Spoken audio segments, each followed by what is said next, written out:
London Calling. Yes. One more London team in the Premier League. There we go. I love it. That was London Calling by The Clash. Clash are a stinking awesome band. I absolutely love them. Everybody, Mike and Lebs Talk Football back for another episode.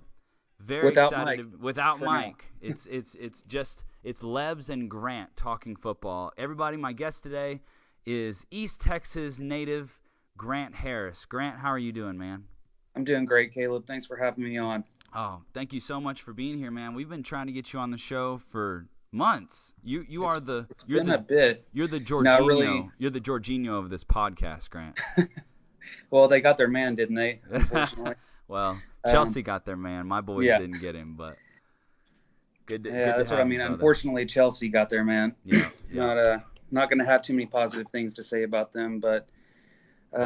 Maybe it's a good thing our other guest didn't make it then. We were going to have another guest on who was a Chelsea fan who, Matt, if you're listening, I'm looking forward to you coming on, man, because I'm excited to talk about Chelsea. But today, it's just going to be me and Grant, and we're going to be talking about a team that if I gave you 20 guesses to guess this Premier League team, I bet it would take you about 10.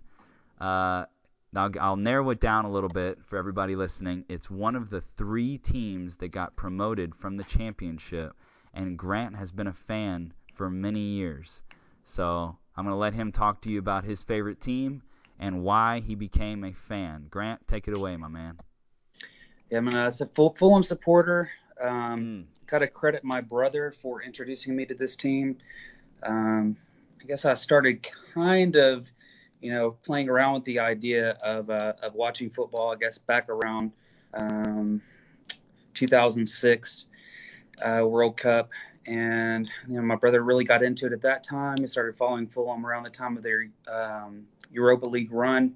I unfortunately missed that time in the club and came in and started watching them the next year. I've been supporting him ever since. He said, you should give it a shot, just watch a few games. And I was talking to him earlier. I said, you remember I watched those few games and I was just addicted. A lot of it did have to do with the fact that Fulham has a strong connection with American football players. And I think after a season, people started to move on, and Dempsey moved on the season after that. And, that was about the time I realized, this is about Fulham for me, and, following a club and supporting a club that's not, at that time, our ownership was changing. A couple of seasons after I started following them, a lot of our best players were leaving, and you realize, you have so much more love for the club. It's not really about the players. I've been over twice now, seen a couple of games at the Cottage, and went to see us play Bolton away last year, and pretty much the trip of my life. And I plan on keeping that up and going back at least every couple of seasons if I can. That is so cool, man. So talk to our listeners a little bit. I'm thankful to say that we do have listeners in a lot of other places in the world. No, mostly in America. And they don't know about why we here in East Texas have this connection to Fulham. So talk to me about Clint Dempsey and the connection and how there is kind of a local, Fulham following around here, just a little bit. Yeah, for a lot of people that live in the Nacogdoches area, Nacogdoches had a really strong high school soccer team. Dempsey was a part of that. I think went on actually played collegiate play, then went to the New England Revolution, and Fulham purchased him. And there was, Brian McBride was already there, Eddie Johnson, Bocanegra. And so we've had a lot of American players along the way, but that is the one that really linked Fulham to so many people in East Texas. And probably, for the smaller towns around here, nobody has ever heard of Fulham except for the people around this Lufkin and Nacogdoches area. So, and that's pretty much the reason why they have such a strong following. And I've run into so many people around here, if I'm wearing the badge out, they know, oh, Fulham, so, AFC Bournemouth, nobody's going to know who that is around here. No. But Fulham, because of the connections with Clint Dempsey, growing up just 20 miles from here, A lot of people know about the club. It's very cool. It's very, very cool. I love you are so far from a bandwagon fan. You are so far from a glory hunter. It's beautiful, and I respect it so, so much. Talk to me a little bit about what it's like supporting a team that has been in the championship for most of the years that you've supported them. Haven't they been in the second division or in the Well, I championship? say it's about half and half. A little more than half the time that I was supporting them, they were in the Premier League, and then, well, no, I guess about half and half until this. Now, I guess it'll be one more year in the Premier League that I've been supporting them, and it was absolutely terrible. Mm. I used to hear a lot of the supporters over there say, I like the championship more than I like the Premier League. And yes, there is a little bit more to fight for year in year out when you're in the championship, because you do fight to make that top six, or you fight to be automatically promoted. The away days are better. The smaller club supporters are more passionate. Um, some of those places are a better atmosphere than going to some soulless concrete pit like where West Ham plays right now. Mm. Um, but for an American supporter, for somebody across the pond, to support Fulham Football Club, it was very difficult. The first, I guess, 6 or 7 games in the championship, somebody from the club was illegally streaming some of those matches online, and we were getting some of those lists. And then for the remainder of the first season in the championship, second season in the championship, um, and most of the third season in the championship, we got about 4 or 5 matches a year. Mm. And the rest of the 90-minute games that I got to see, I watched the day after. And that was tough, and it was also, the first 2 years, we were god awful. Mm. We had a prolific goal scorer, but we were just terrible. We came in first year 17th, really fighting relegation. Second year 20th, really fighting relegation, and then 6th last season and 3rd this season. So for us to bounce back, not too surprised. We do have an owner that invests. I think there were a lot of questions among the supporters whether or not, we got ourselves into a situation with a foreign to the people that live in England, a foreign owner, and bad for the club, because as soon as he bought the club, we got relegated. And I'm probably going to, piss a lot of people off by saying this, but one of the reasons we got relegated was because Al Fayed, our old owner, sold off a lot of club assets and left us kind of bone dry when he left. He sold off Dempsey, he sold off Moussa Dembele to Spurs. And leading up to that, there was also no really, reloading of players that were going to replace people like an aging Breda Hangeland and Aaron Hughes, who were a great center back partnership for years at the Cottage, and that's why it was really hard to come and get a win. And we ended up going down, and it was pretty awful, but it gave me a new perspective, a better appreciation of what it's like to be in the Premier League and what it means to be back. It is wonderful to be back in the Premier League. I learned a lot with this being in the Championship, though, and it's been a valuable experience as a supporter. Learned a lot about the game, and I think most people that don't watch the Championship or didn't have a chance to watch the Championship, like last year, I got every game. The club was able to stream every game that wasn't broadcast live on UK TV, and I learned a lot about what the game is like in the Championship, and the players and the quality that is there is something that should be respected. And I think that's why you see sometimes some clubs come up and do really well. Like I think you're going to see Wolves do really well this year. They did a lot of spending and brought in some players, and of course their coach, their manager, that will. I think you'll see them compete really well. I agree. I totally agree. Man, I have so many questions for you. It's super interesting, just everything that you go through in order to be a fan of a sport that's not popular here, and also of a small club that is so far away from you geographically. So talk to me a little bit more about your routine. How do you go about watching the games? What do what is your experience like being a fan, when you have these special set of circumstances? Yeah, I mean, the first year and the second year that we were in, I was getting up at, 6 o'clock in the morning to watch a noon match of us playing Blackburn away. And it was just, but that was only, might have been the only match for 3 months that BN Sports picked up, so I was just, really struggling to see that. And, but I listened to all the matches. We have our club broadcasted over the radio, and I was able to listen to that. But it's not the same, of course, as being there, and it's definitely not the same as being able to just get up in the morning and click it on TV. Like when we're in the Premier League, and I had direct TV, I just wake up and I say, okay, well, what channel is the Fulham match going to be on? And it's just easy peasy. But it was difficult last year. We were able to stream all the matches. I either got them on ESPN Plus or I got them through the club. And of course, this year I just bought a $50 package on NBC Gold, and I'll get all of our matches. So nice. It's interesting being a supporter from over here, because some people in the club are very welcoming to American supporters, and there is a small group over there that think that we don't belong. But most of the people that I've met, and I've made some lifelong friends, going over to visit the first year that I went, I made some friends that I know I'll be friends with for the rest of my life, that, really welcomed me back when I returned back over there and took care of me while I was there.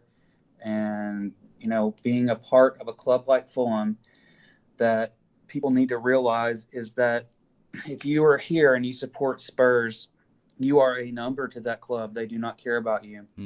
But Fulham and the people that work for the club value every single person that supports them all over the world. And, the supporter groups over here in the United States are taken care of by the club. And, it's just a different feeling going to see that than going to see a Spurs match. One of the things I did while I was there last year is I went to see Spurs play Southampton at White Hart Lane.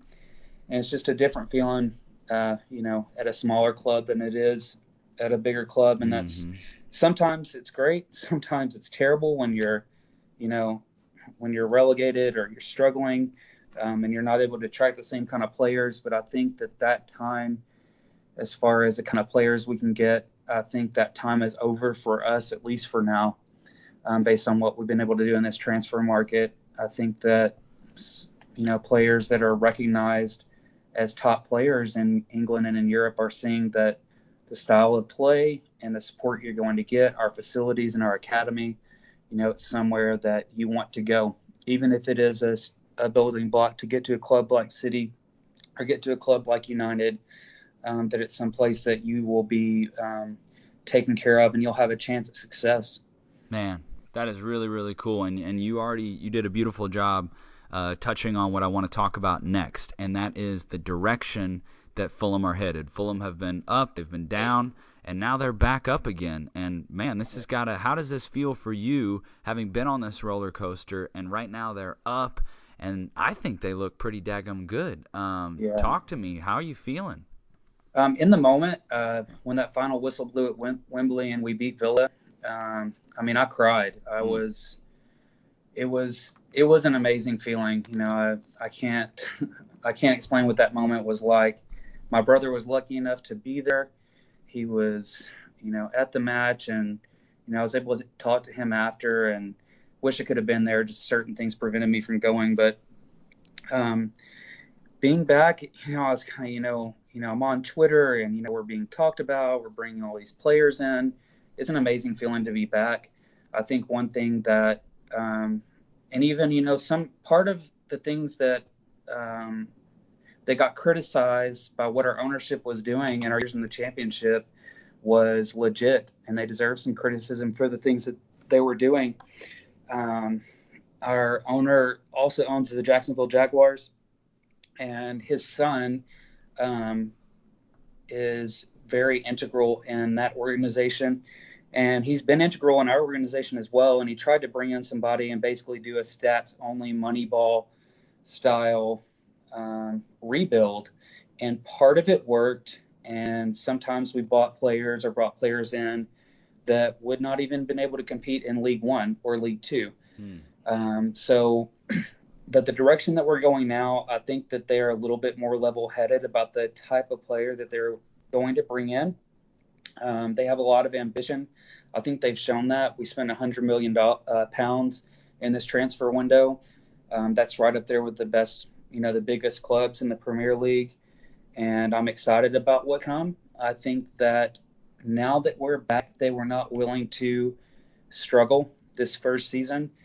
And I think this first little bit will be a struggle due to some injuries and the team gelling and coming together late. I think as October and November we get closer to Christmas, I think that we'll see Fulham playing the way that we know they can. Talk to me about and just tell me about him. To be honest, and I'm openly admitting to everyone listening that I am not a Fulham expert, but that's why we have the Fulham expert here. So talk to me about your manager. What do you like about him? What do you dislike about him? And I know you got to be pumped about the style that he has your boys playing, and that it's fun and it's attacking. And I'm gonna go ahead and say, and I think I said this maybe it was to you over text message at the end of last year. I think it was.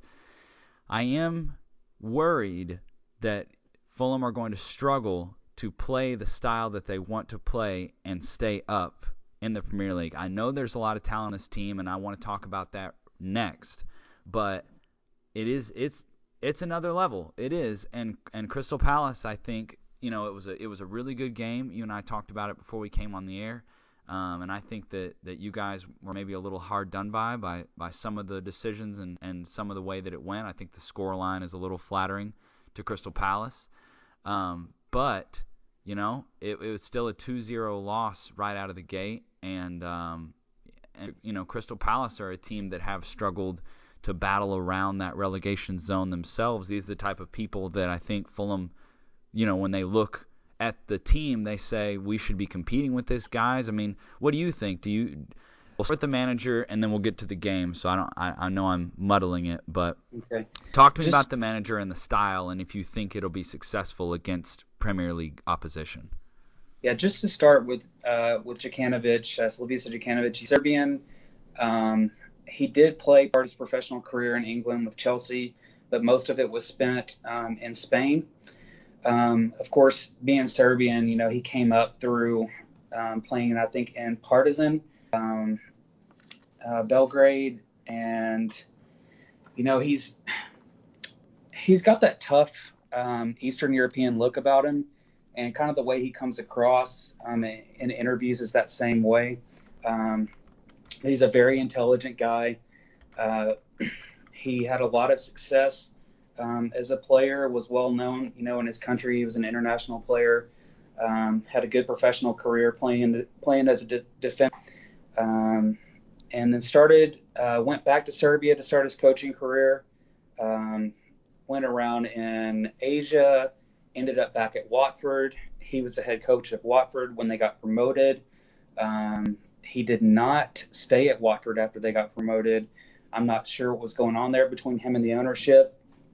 And then he went to Maccabi Tel Aviv, which is a kind of a small club, but a big club in Israel. Mm-hmm. And they played Champions League football or the qualifying stages, and then ended up at Fulham in 2015. He's been here since then. Being from Spain, he does play in that style. He is an attack. He is our sole focus last year, and since he was not able to do it as much the first season and a half he was at Fulham because we just did not have the personnel to do it. But he comes in a 4-3-3. He attacks down the wings, and our fullbacks play a big role in our style of play. And my only criticism would be that I'm all about that Spanish style and the tiki-taka. Sometimes we're a little bit too side to side.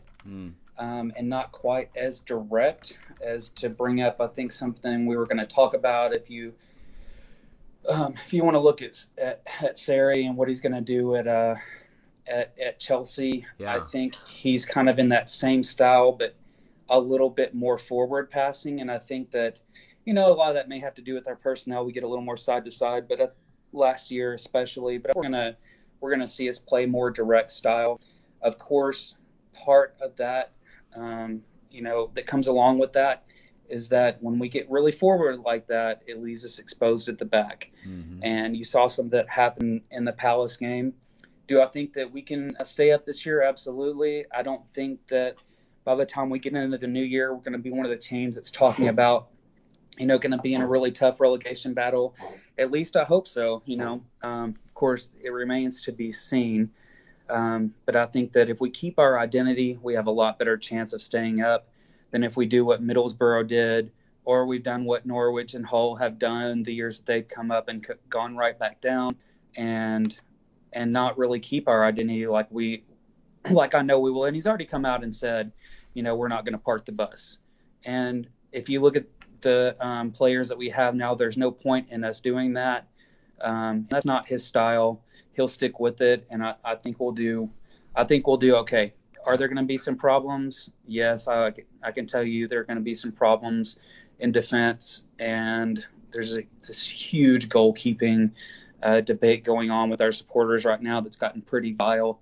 Um, but yeah, I think we'll be okay. Yeah, let's move on and talk about the squad. By the way, for those listening who aren't familiar with, don't follow the championship that closely, or aren't familiar with last season, Fulham were one of the top scoring sides in the championship last season. They had 79 goals that they scored, goals for. That is just behind Wolves, who scored 82 goals. Their goal differential wasn't quite as good. Goal differential overall of 33, which was 10 behind Wolves. So I think Wolves were definitely the dominant side last season in the championship, but Fulham were right there with them. The other promoted team, Cardiff City, they basically did it by scoring less goals but allowing less goals. So I think they're a little bit more. Would you agree that out of the three that have just moved up, Cardiff is the one that pretty much everybody thinks is going to go back down? When you say Cardiff Grant? is going to go back down. Boom. You heard it here first. I think that it was they were 24th in passing. They were first in long passes. They play a long Neil Warnock style, direct style of football, and it's terrible to watch. Did it work in the championship? Yeah, it did. It won't work in the Premier League. I saw a couple of stats going around earlier about the last 10 seasons that the team that completed the lowest percentage of passes did not get relegated. But it's not just, and that was teams like Stoke and Palace and West Brom and Burnley. But it's not just about the passing percentage, which they were absolutely awful at last year. It's that defenders in the Premier League are going to eat that up, and they're going to get scored on. And you saw that this past weekend against Bournemouth. Mm-hmm. And on top of that, they've shown no ambition in the transfer market, and that may be because they don't have any money. I'm not sure, but they loaded up with a really great championship squad over the transfer window, and that's not going to cut it in the Premier League. So yeah, I think they're going to go back down. I think that's pretty much an automatic for us. I would not be surprised if they set a record low for points accumulated. But yeah, not fun to watch. Fun to play against, though. There you go. Let's talk about the transfer window and about the individual players on the Fulham squad. So I'm sitting there looking, and man, there's a lot of talent on this team. There's a lot of names that even an average fan will recognize. You've got Andre Schürrle, you've got Mitrovic up top, you've got Chambers, who previously played for Arsenal, back in your defense. And then I think the creme de la creme is Jean Sarri. And I have heard a lot about this guy. I have not gotten to really hone in on him as much as I would like to, but Man, I hear that he is one heck of a player. Would you agree with that? Yeah, absolutely. When his name started popping up, admittedly, I didn't know much about him either. I don't watch Ligue 1. I don't have time for that. Just strictly focused, on English football pretty much. Um, Took a look at him and I was like, I don't know if we can actually sign this guy. And Fulham is notorious for putting themselves out there, being connected to a player, and that player's agent using Fulham to get a better deal. This is a guy who last season had a deadline day move to Barcelona just fall through, right before the hour mark. And, Zabi even said, he's got the Barcelona DNA. He does. That's what Vic wants. I'd say Saturday, probably the best debut of a Fulham player that I've ever seen. You could see even in the game, the times that he got frustrated, it was more that he was just better than everybody else out there, and the things that he was trying to do, some of the players were not reading. I think we'll come together with that. But yeah, he's probably the sign that I'm the most excited about. Absolutely. He was called he was specifically picked out, like you mentioned, Xavi for Barca. Xavi picked him as his successor. I heard that. And I heard that I mean, from Football Weekly, so I don't want to claim I looked that up. I heard that on another podcast, but I thought that was really cool. Yeah, and I think also, a lot of people have said, he's not, going to be another N'Golo Kante, and maybe he's not completely because he has more of a passing game. But I thought some of the work that he did on Saturday, getting the ball back after it had been turned over, he's a really aggressive player. He's a small guy. I think he's 5'7" or something like that. And he will sneak up on you, and I saw him intercept a lot of passes on Saturday. So I think he's just a frustrating play to be around if you're defending him or if you're on the other side of it. He'll stick his foot in. So I think, all around, he's a solid player. And when did you guys get him in? So he literally just got him this season? Yeah, we got him. I guess I don't know if it's been quite a month yet. Okay. But he was one of the ones that came in, I think, a couple of weeks before the transfer window ended. We also brought a player in from Nice along with him. It's kind of a dual deal. His name is Max Lemarchand. He can play center back. He can play left back. He started for Nice at both positions. He started for us on Saturday at center. But I thought he was one of the ones that I was a little more worried about, but he looked very composed on the ball. And I think he'll be a good squad player for us after, some people get healed up. When did you guys get Andre Schürrle? Schürrle came in, I guess officially the day before the transfer deadline. We're bringing in so many players; it's hard to keep up with when they came in. Actually, I think he might have been earlier on, maybe a week before. But we got him on a 2-year loan. I thought that's good for us. He's had a couple of tough years at Dortmund. I think he'll come back into his own. One of the things about him that people were saying was, he's old. Well, he's really not. He's 27 years old. So he really ought to be playing prime football right now.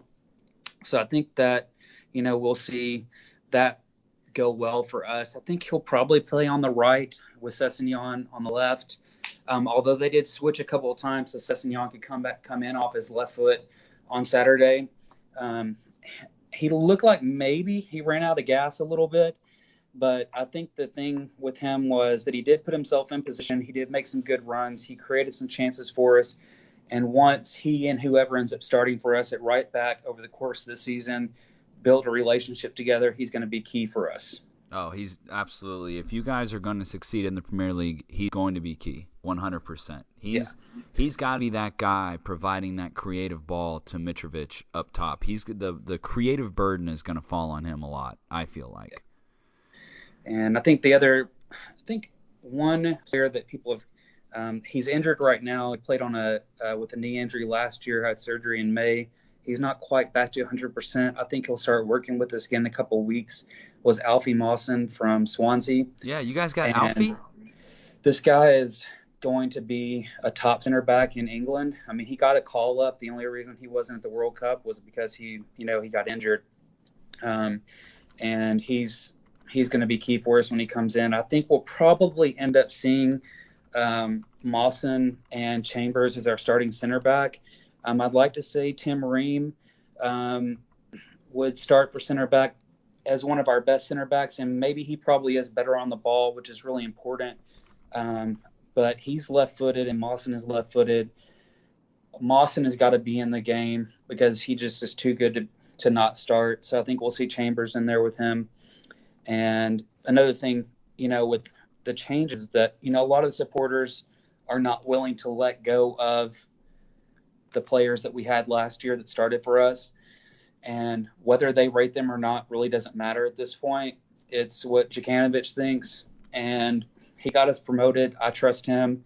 So if we have to say goodbye to some of the players that, we'll forever hold in our hearts as, heroes for us on our rise back to the Premier League, they may not be starters and they may not even be 18-man squad. So that's going to be an adjustment for our supporters. But there's a lot of other players on here. I think we'll probably end up seeing Timothy Fosu-Mensah as our starting right back. He had a good loan spell at Palace last year from United, and he came to us this year. I think before long we'll probably see him starting on right back. Left back, a really tidy little player. Scored a big goal against United for Bristol City last year in the League Cup, and his name is Joe Bryan, and he is going to be key for us because we are weak at left back. And I saw that Saturday he got injured. He had to come out. We had to push Sessegnon back to left back. And although he was a left back coming up through our academy, he is not a Premier League left back. And he would get eaten alive, And so having a strong left back it's actually their position and they're going to be there week in, week out, in both of our fullback positions, but particularly at left back, we are just not very deep there. I think that's probably our weakest position as far as depth goes. Left back and right back, the way that fullbacks are used in the modern game, it's such a difficult position.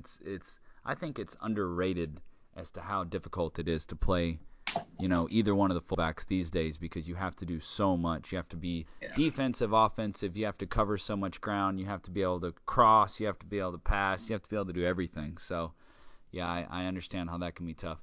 Talk to me about the goalkeeper situation. I know nothing about this, and I'm very intrigued. Well, Marcus Bettinelli has come in, I guess, year before last. We bought David Button from Brentford. Good shot stopper, not very good with the ball at his feet, and his distribution was sometimes questionable, have a couple of blinders here and there. Bettinelli came in and won his starting spot back. And then last year, David Button was again selected to start at the beginning of the year. Bettinelli came in later on, and he's straight up out of our academy. He's been there for a long time. His dad is one of our goalkeeper coaches, and there are just a lot of memories that people are going to have of when we beat Derby at home in that second leg of the championship playoff. Of him, our fans stormed the pitch and they carried him off, and him picking up the flare at Wembley and running down to our end of the stadium. And he is a great goalkeeper. A lot of people are saying that he is not Premier League quality. I don't know if he is, and neither do they. Do I think it's worth giving him a shot? If I were Jokanovic, I probably would. I probably would have started him Saturday, but how I feel about it really doesn't matter because we bought Fabry from Besiktas, and he's played Champions League football. He has more of a pedigree. And then, he came in to us about the same time Shirley did and was able to have some preseason games with us. And I guess looking back on it, Shirley came in, I guess, a couple of weeks before the deadline because he did go to Italy with us to play some preseason matches. But there's just a lot of conflict right now, even between Bettinelli has put some stuff on Twitter, saying that he's not injured when Jokanovic had said that he was injured. So we had this goalkeeper that we bought from Besiktas, and And then we also brought in Sergio Rico from Sevilla. And, this is a guy that started Europa League final, and he's got a lot of pedigree, and I would absolutely select him for Saturday against Spurs. I think that playing in La Liga, starting hundreds of matches, you don't bring somebody in like that, regardless of whether Fabry has been a good goalkeeper in Turkey or not, and played all these games for a big club like them. I think the performance by Fabry on Saturday was questionable, although he did have some good stops. He came out twice, not even needing to do that, and one time he got punished once Saha got the goal. And, you come out on somebody like Luis Saha and you're going to get scored on. Yep. And that's what happened when I really felt like that our defenders were pushing him out and he would have been better to stay back. When we scored that second goal, some fans in the Hammersmith End started singing Bettinelli's name. And so there's a lot of conflict going on. I think the main thing is people need to understand that, the championship is over. We're in the Premier League. Whoever Djukanovic picked, whether or not it hurts somebody's feelings or not, that's not what's important. What's important is who we are going forward. We'll keep our same identity as a club and the style that we play, but we're not going to have the same players. It's going to be a different club. Mm-hmm. Absolutely. I'm literally at this moment watching that Zaha goal, and when he came out like that, so dumb. Should not have happened. Did not need to come off his line like that. Absolutely not. And I mean, there's a portion of the Fulham supporters that think that they're intellectuals, and they got very upset with the fact that people still wanted Bettinelli in, and then they came to Fabry's defense. I really think the only reason they were coming to Fabry's defense was because it was so embarrassing that they were seeing Bettinelli's name in the Hammersmith End. And so then anybody who had another opinion, there's this attack vile thing going on Twitter right now that hopefully it will stop like today. Mm-hmm. So we've talked about the squad. We talked about the direction. Let's talk about the first game for you guys in the Premier League this season and your overall thoughts about the match. I know it was a 2-0 loss to Crystal Palace with Schlupp getting one in the 41st and Zaha, the goal we just mentioned, in the 79th. But you guys had some real chances, and you showed, I think, I'm going to give my opinion first, I think you showed a lot of promise. I think you showed a willingness to out there and play. I think that you showed that the talent is there, but that it's going to take some time to gel. And I think that you were a little hard done by some of the decisions. You should have had a penalty. I thought the first time I saw it, I thought it was a penalty. The second time I saw it, I thought it was a penalty. I understand sometimes not giving it. I just don't know. It's how difficult it is on the refs. But tell me your thoughts about the game and how you felt about it and how you think it's going to affect you guys going forward. What you might have learned from it, I guess. Yeah, I think that one thing that everyone needs to realize, and I think most people that are close to the club understand, is that we had 8 new players out there. 7 of the new players started. Many of them had not had but a few days of training together. So I think it's important to just step back and take a deep breath after a loss like that. Even I had to do it too because I was very upset. I was pissed off at Fabry for coming out like that, and I kind of felt like that second goal changed the game. But let's look at the positives. I think one person just to make comparison, if you look at a team like City and Kevin De Bruyne gets hurt, that's not going to hurt a team like that as much, or if he's playing badly, as if Fulham is our best player, maybe not best player, but our most important player, Tom Kearney, is not playing well. I think at least for the first 30, 40 minutes, he looked good. I was a little worried how he would look. Of course, I was just about how all of our players who were great championship players would look on Saturday, but I thought he looked comfortable on the ball. He played the ball forward. His passes were crisp, and as long as he's playing well and he's doing that, I think that it's just so important for us, week in, week out, that he's comfortable and he's feeling confident in his game. He's a player that I've seen struggle, more when he's he gets a little emotional about things and things aren't going well, and then he doesn't have a good game. But I thought it was great that he had a good game. Mitrovic had more shots than any other striker. His goals are going to come. I thought Sessegnon looked like an 18-year-old looks like for their first Premier League start, and he struggled a little bit, especially when he got put back to defense. But I think all in all, we really controlled the game for 35, 40 minutes. On Schlick goal, there's nothing that can be done about that. Chambers was maybe ball watching a little bit, and Schlick got his shoulder around him, and he scored a great goal. And, there's not much you can do about that. You just have to accept and keep going. We had a couple of chances there right after. Of course, then whenever Zaha got the second goal, then that changed everything. Mm-hmm. But I think there are a lot of positives to take away from it. Le Marchand looked composed on the ball. We were worried about him. Jean-Michel Seri looked, a class above everybody else on the pitch. And it's the first game. And like I said, everybody take a deep breath and come back. Let's come back this week and see how we do against Spurs. Of course, it's going to be even more difficult. And, we all know that they're going to press us a little bit higher. We won't have the ball as much. And I don't think anybody's expecting a win out of this game, but I think we'll come out and we'll be more competitive than people think we will be. So after 2 weeks, I think there's a pretty high chance now, sitting here looking at it, you guys are going to be sitting on 0 points after 2 weeks. And let me see who your next game is after that. We got Burnley after that, and then Brighton. So. Okay. So then you're coming up. I mean, Burnley's going to be a really tough game too. But of the next 5, if we can get 6 points, 5 points out of Burnley, Brighton, and Watford, then I think that'll be a decent start to the season. Yeah. Yeah. What is your and this is something I feel bad that I don't know, but what's the normal goal minimum that you need to hit? Not goal, I'm sorry. Points minimum that you need to hit in order to kind of get yourself into that, safe from relegation type area? What's the points goal? It's always been about 40 points, and I think we'll get there.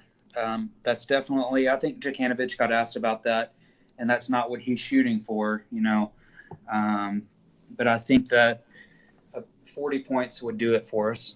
Yeah. We got relegated. I think we had 32, and we might have stayed up. I think the team that was closest to going down but didn't go down that season was West Brom, and they had maybe 38.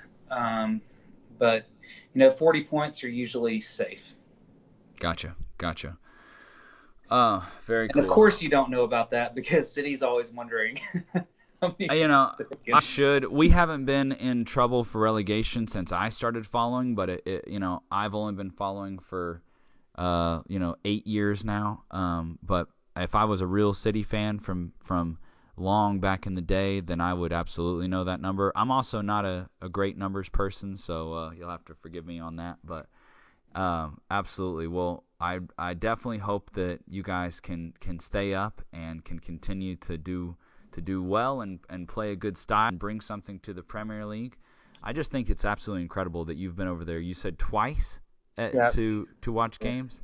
Yeah, I went over twice. I watched us play Wolves last season, and this year I went over for a little bit more time. And first match I saw was Bolton away. Incredible experience going to an away match as a Fulham supporter. And then the following weekend, I was there for Aston Villa at home, and we absolutely dominated them.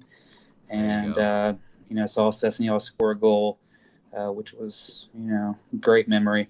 So that's awesome. Is Aston Villa I know they were a rival last season because you were both, y'all were in that playoff game against each other and everything. Are they normally a rival? Say that again for me? Are they normally a rival? Who's y'all's, day in, day out big rival that you would talk about?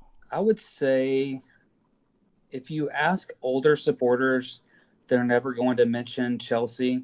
I say in our Premier League years, people would say Chelsea due to their proximity. They're literally right up the road from us, a short distance. In the Championship, And let's say in the Premier League, let's say when I first started watching, when QPR and Fulham were still both in the Premier League together, absolutely 100% QPR, huge rivalry. Also, one of the other local clubs of Brentford, they think we're a rival. We don't really view them as a rival. Whenever we play them, that's always their cup match for them. But they're a relatively close in London team. But I'd say probably biggest rivalry, QPR for me, and then Chelsea. Chelsea's just so close by, and just a kind of a lot of some. Chelsea probably looks at us like we look at Brentford, but Chelsea, a little bit of a rivalry there too. Gotcha. It would be amazing if you guys could beat Chelsea this year when y'all play them. And Matt, I hope you're listening. That goes out to you. Oh God, that would just be wonderful. But yeah. We'll see. We'll see what happens. Yeah. I'll take a point. Let's do a quick review of this weekend's games just for the neutrals list, and then we can wrap it up after that. I thought this weekend, as far as the games go, I thought it was mostly pretty uninteresting. There weren't really any upsets to speak of. You got Man United beating Leicester on Friday. I watched that game, and it looks the exact same. Did you get a chance to watch any of these games? I don't want to put you on the spot, but feel free to give any opinions on any of the games that you have that you want to share while you're here. Games that I watched last weekend or the ones coming up? Let's start with last weekend, and then we'll preview a couple of the ones coming up. I thought Michael was coming on here, so I did watch the Liverpool replay. Mm-hmm. And, our starting right back last year was Ryan Fredericks, and he got eaten alive. I just thought West Ham in general just looked poor, but I think a lot of teams are going to look poor against Liverpool this season. Yeah. Because they're really hard to control. Impressed again, I'm a Jurgen Klopp fan, and I'm also a Pep fan. I would like to see Pep do it at a smaller club. We're never going to see that because he had so much success at big clubs. Mm-hmm. But I don't know if City is healthy. As far as a prediction for this year, I don't know if Liverpool can do it. Y'all are just too strong, and 19 too many points. Positions. And like I was just saying, Kevin De Bruyne goes out, and you have a lot of different players that can step into that role. Starters and people who don't start, but you got Riyad Mahrez who can step in and take some of those same responsibilities away. And if you went through the lineup, just a lot of versatile players and a lot of players coming off the bench that can come in and do the job. And if you guys get it on a run like you did last year, I think it's you'll sew it up probably earlier. 19 points between us and United at the end of last season. 25 points between us and Liverpool. You Liverpool fans, heed that. That's not a joke. That's called consistency. That's how you win titles. You remember that? It's been a while. Mike's not on. You will not win titles, Michael, when you're coming up to the end of the year and you're losing to West Brom. It's not going to happen.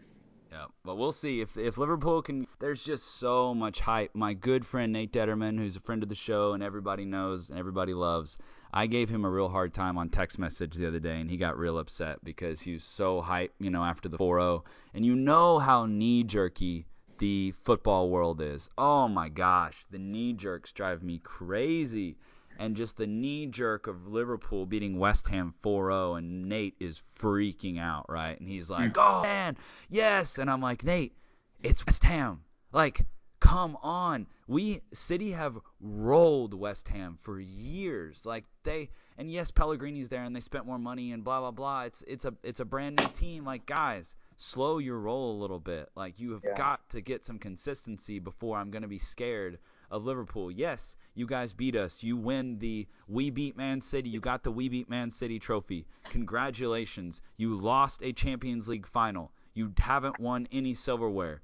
Win something, and then I'll be worried about it. I am a little worried. They are very talented. They are going to be very good, but the knee jerks are just a little much for me right now, and I'm probably too far on the other side. I just get annoyed when a team that was 25 points behind us last year adds a few players. Yes, you've made some additions, but come on now. You're going to have to show me something over the long term. You got to be consistent. I think you'll see. I think they will be more consistent this year, and I think they'll be closer. If there is a team, I think that's going to compete with City this year, it's definitely going to be Liverpool. I think kind of um, the novelty of Chelsea being so good is wearing off a bit.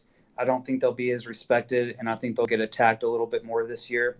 And if you look at the way that Sarri has coached his teams over in Italy and what he did at Napoli, he's going. I think he's going to find that um, exposing himself a little more, kind of like us, but obviously on a totally different level because of the quality of their players. I think that they'll get scored on quite a bit more than he's expecting to get scored on. So I wouldn't worry about Chelsea if I were you, and I'm not even going to bring up Arsenal in that conversation. Yeah, I really enjoyed having Dr. Enzer on, and Scott, you're the man, you know that. But man, Arsenal, they're really. I think they could do it this year. I do think they could step up. I think they could improve. But they got, it's got a ways to go still. So Yeah. we'll all be keeping an eye on And them. I think it's just a matter of time before Mourinho gets himself fired from United. So Yep. when he's unhappy, he can just, have the players turn him against him and Yep. move on. So Yep. I called it on air that he'd be out by Christmas. So we'll see if that actually happens. I don't know. I mean, maybe it was a little easier for something like that to happen at Chelsea because, if you look at what's happened with them, you know, um, over the past few seasons, coach after coach. And to me, that's just an unacceptable way to run a club. But that's especially when those managers are winning trophies of some sort. Um, but that's the way Abramovich does it. And we'll see if, like I said, I think that novelty's wearing off. And I think that you're going to see Chelsea struggle a little bit more this year than you normally would. It's going to be tough. Sarri's going to have to adjust to the Premier League as well. So we'll definitely keep an eye on that and see how it goes moving forward. I do want to comment quickly because we need to go ahead and wrap it up here. I want to comment that yes, the Kevin De Bruyne injury for for City is absolutely. I'm gutted over it. I'm very upset. I think he had a chance to really elevate himself to the top level, and I'm talking about yes, the Messi level. I think this was his year to go to that level, and this injury is just really, really. I mean, I think he's the best player on our team, and this injury is really, really gonna hurt him. And I hope it's not. Just the timing of it is impactful on his career because I think, like I said, this could have been his season. So I'm very worried about it for his sake. As far as the team is concerned, I do think he's our best player. I think he's our most important player when it comes to big games and the guy that I always expect to step up and provide something magical. Kevin De Bruyne is definitely that guy. I think that for 75 to 80% of the games that we're going to play this season, we won't miss him that much because there's a little man with a left foot of gold named Bernardo Silva who is going to step up, and I see him as the heir to the throne. He's the heir to the David Silva throne, but he's the current replacement to step in and take that spot in the middle and run with it there next to David Silva in Kevin De Bruyne's absence. I don't think Mahrez is going to come inside and play very much. I think he's going to stay on the wing. I think that's the reason that we bought him. But yeah, so it's going to be interesting to see who steps up. I want to just say one more thing. Phil Foden this is going to be huge for him. That is an opening. That's his position there. That one less person in the depth chart in front of him. And so if there was ever a time when he could really see some Premier League minutes this season, I think during this time that De Bruyne is going to be out, Lord willing, only hopefully 3 to 4 months. This is Foden's time to shine. So I'm looking at him, and Pep, I'm looking at you. Start that boy. Come on, I want to see him. Everybody wants to see him. Is John Stones locked in at center back? I think that our center back pairing, the first choice center back pairing, is Stones and Laporte right now, just because they have looked really good together in preseason in the beginning. Well, not preseason because Stones wasn't here, but the games that they've played together, they've looked really, really good.